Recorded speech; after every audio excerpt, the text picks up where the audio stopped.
कोई stock Nifty 50 से बाहर जा रहा है और किसी स्टॉक की निफ्टी 50 में एंट्री हो रही है। इसका क्या मतलब होता है, ये हम लोग समझने की कोशिश करते हैं। एक्चुअली निफ्टी 50 जो है वो 50 दिग्गज स्टॉक्स जो हैं उनका बास्केट कंसीडर किया जाता है। नॉर्मली मार्केट कैप के हिसाब से ये जो है ये बास्केट प्रिपेयर्ड होता है।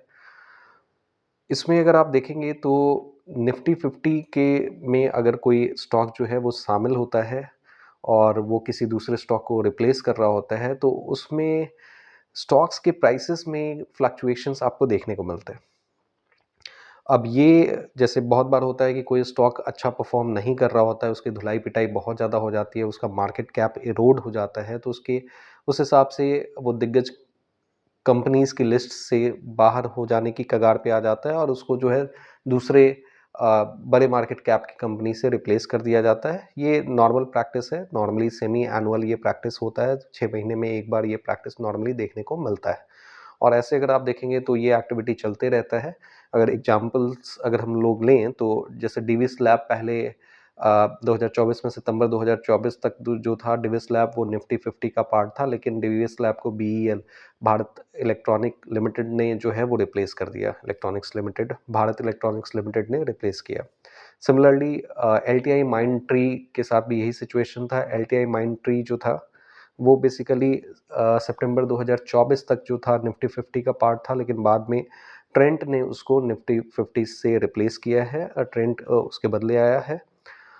सिमिलरली मार्च 2025 के एंड में अगर आप देखेंगे तो ये रिसफलिंग अगेन इफेक्टिव होते हुए दिखेगा और जोमेटो और जियो फाइनेंशियल सर्विसेज की एंट्री हो रही है। जोमेटो बेसिकली ब्रिटानिया इंडस्ट्रीज़ को रिप्लेस करने जा रहा है निफ्टी 50 के बास्केट में, और जियो फाइनेंशियल सर्विसेज जो है वो बीपीसीएल को रिप्लेस करने जा रहा है।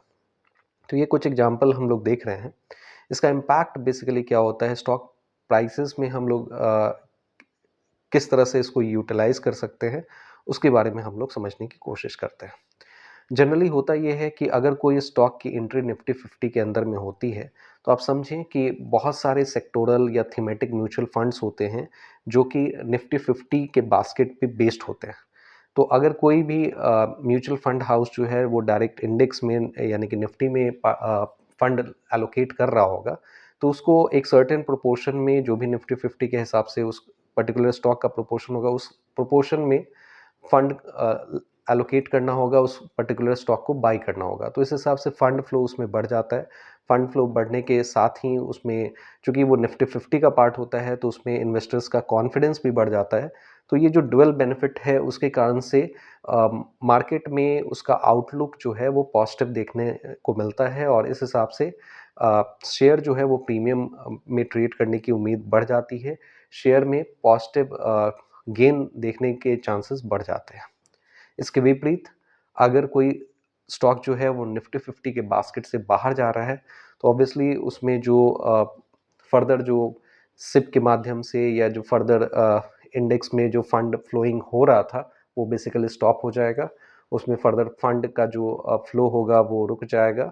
और दूसरा, चूंकि वो निफ्टी 50 से बाहर जा रहा है तो इन्वेस्टर्स कॉन्फिडेंस भी कहीं ना कहीं वो हैम्पर हुआ रहता है। इस कारण से ऐसी सिचुएशन देखने को मिलती है। तो वैसी स्थिति में उसका आउटलुक थोड़ा ख़राब सा दिखता है। और ऐसा नहीं कि वो कंपनी ख़त्म हो जाएगी, ऐसा नहीं बोला जा रहा, लेकिन कहीं न कहीं उसका आउटलुक इम्पैक्टेड है और उस तरह के गेन जो है तो कम से कम शॉर्ट टर्म में तो देखने को नहीं मिलेंगे, ऐसा उम्मीद रहती है।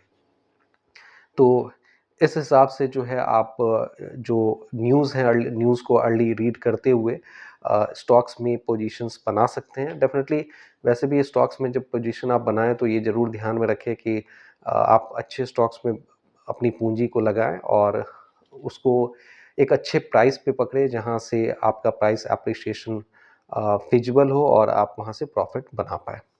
सो ये एक क्वेरी था कि निफ्टी 50 में अगर किसी स्टॉक की एंट्री होती है तो उसको उसका मतलब क्या है, या फिर वहाँ हम किस तरह से अपॉर्चुनिटी को इनकैश कर सकते हैं, उसके बारे में ये सारा डिस्कशन था। अगर आपके कुछ क्वेरीज हैं तो आप नीचे कमेंट बॉक्स में मेंशन कर सकते हैं।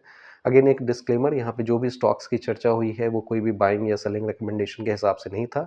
सो प्लीज़ कोई भी बाइंग या सेलिंग डिसीजन करने से पहले आप अपने पर्सनल फाइनेंशियल एडवाइज़र से ज़रूर सलाह लेंगे। Thank you very much for your participation.